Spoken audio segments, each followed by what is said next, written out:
Okay, so I already wrote down communication. Take that away.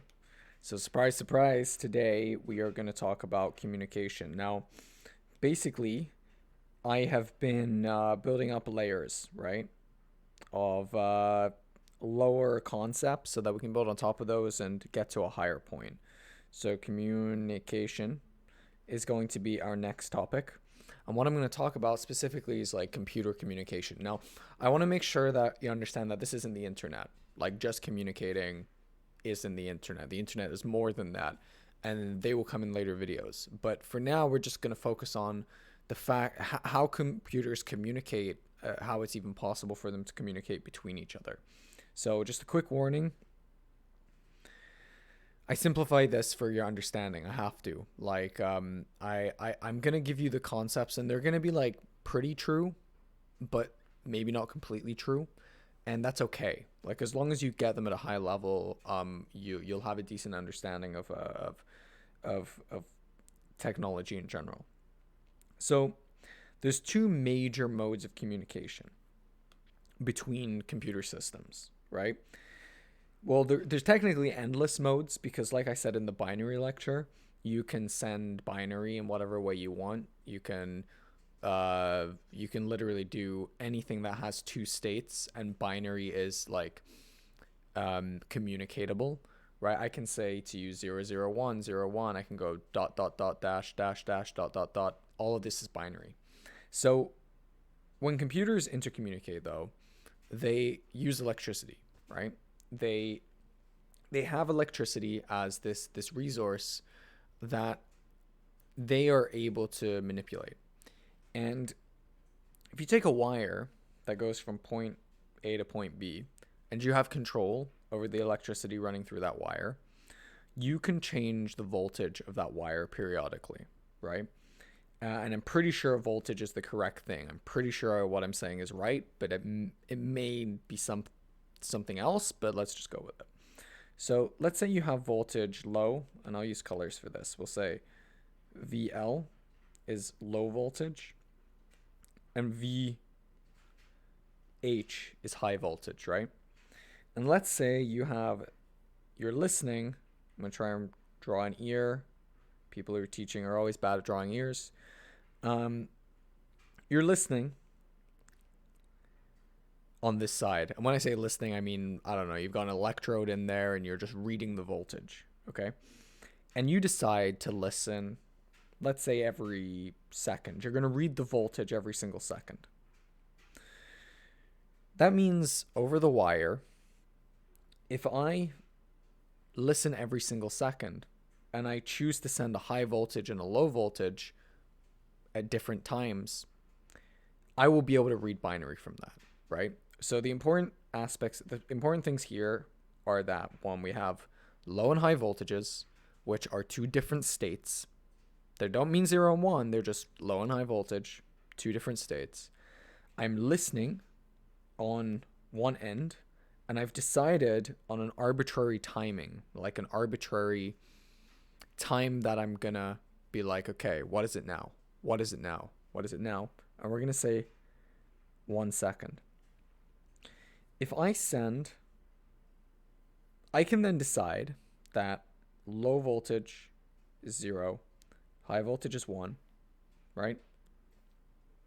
And then let's say each of these dashes, the space between these dashes represents like 1 second.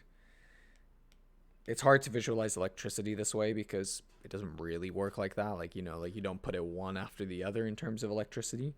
But anyway, so let's say I put high voltage here, put low voltage there, put high voltage here, like so. If I listen every second, I go, what is it now? What is it now? What is it now? At the other end, you know, I'm going to get voltage high, voltage low, voltage high. And if I do my translation, I can change that into 101, right? Which, because we now know how to read binary, equals 5, right? 1, 2, 4 equals so Get rid of that one. 5. Great.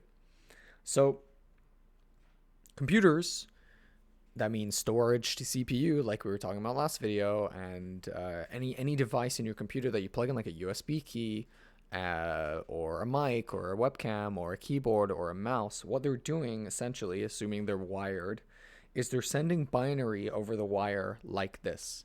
They are fluctuating the voltage of the wire at a period of time that the computer knows to check in order to send binary data. The second method we're going to talk about is radio waves, because radio waves is how wireless works, right? Like you have a router in your house. I'm sure you've seen that. You might not know how to set it up. You might have no idea what it does, but you know it gives you the internet.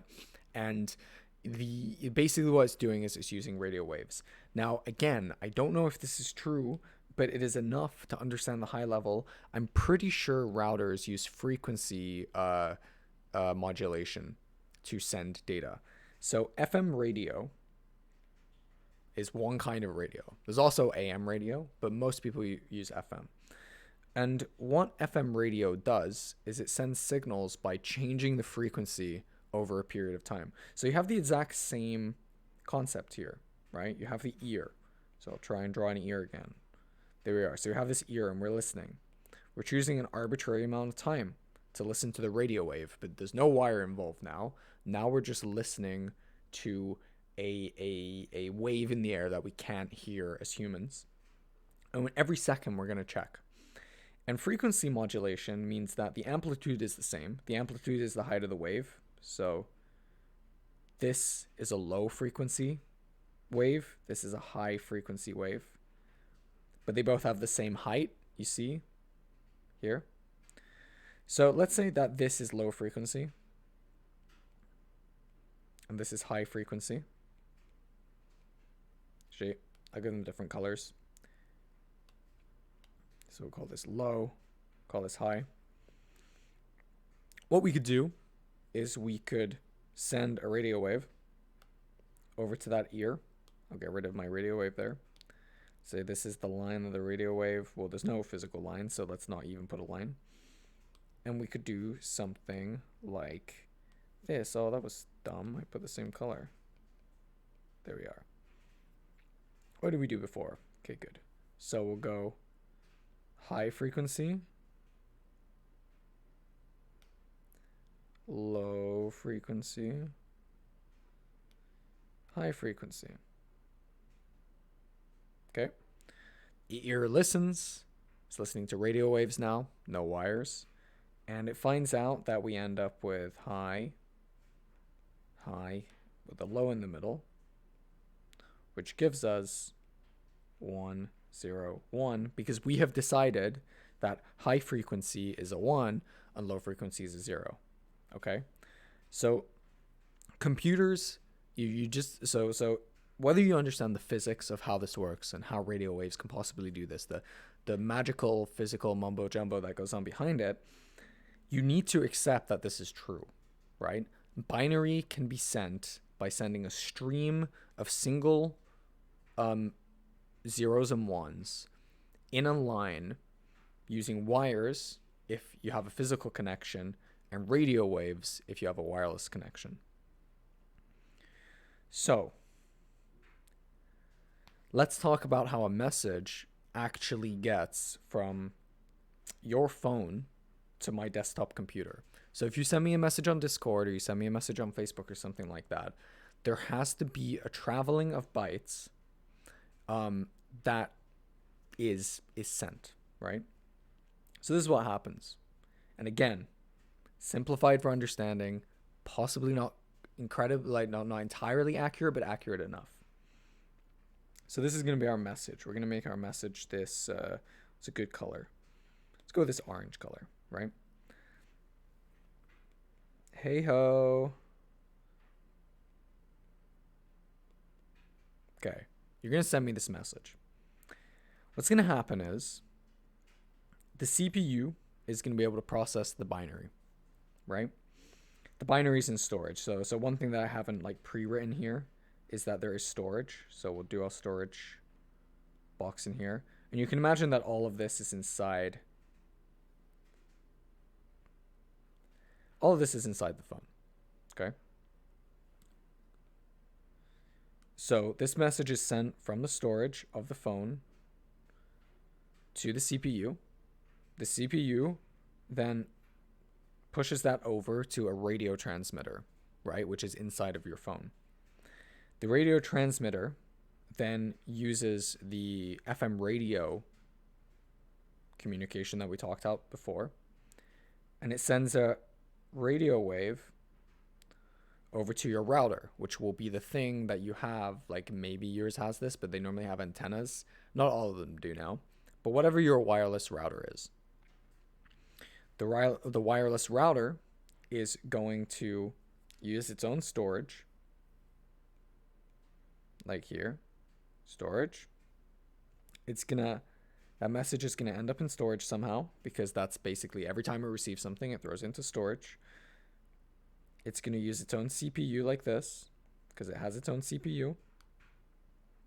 That CPU is gonna process it, and that CPU, which is connected to this wire here, is going to send the message over that wire, over to the modem. Now, some of you are going to have like routers and modems that are stuck together.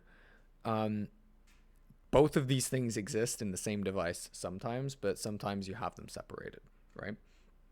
Anyway, over the wire, that message gets sent to the modem. Your modem is plugged into the wall normally with a thick other wire. So the modem, and I'm going to stop doing this after next time, puts it in storage, right? Has a CPU, like so. That CPU is connected to the wire that I'm talking about that goes into the wall. And you can imagine like all of this is inside there. All of this is inside there. So that message goes into the storage to the CPU. The CPU then pushes it through the wire that goes into the wall. The wire in the wall goes to your telephone line or whatever the internet connection is, which goes up here, sends through the wires. I mean, these are electrical wires. Like, there's actually another wiring going on for the internet, but like just for illustrative purposes, I've written it like this. And it eventually gets to a server, which at the end of the day is just another computer. The server has storage. The server has a CPU, right?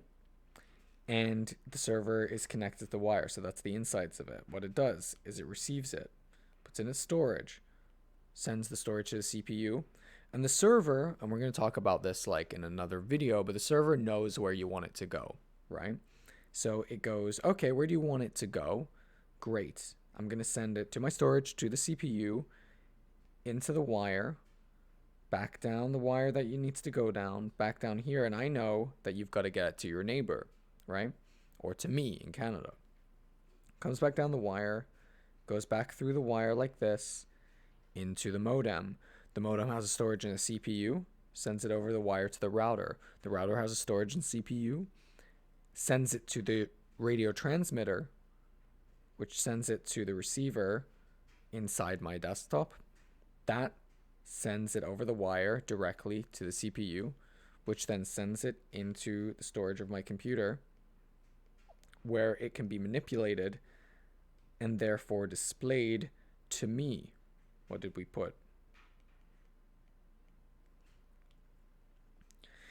And that is a quick run through of an example communication. Now, the reason that this isn't the end, like this is not the end and this is not the internet, because this is like assuming that there's no security, there's no encryption, there's no anything like that.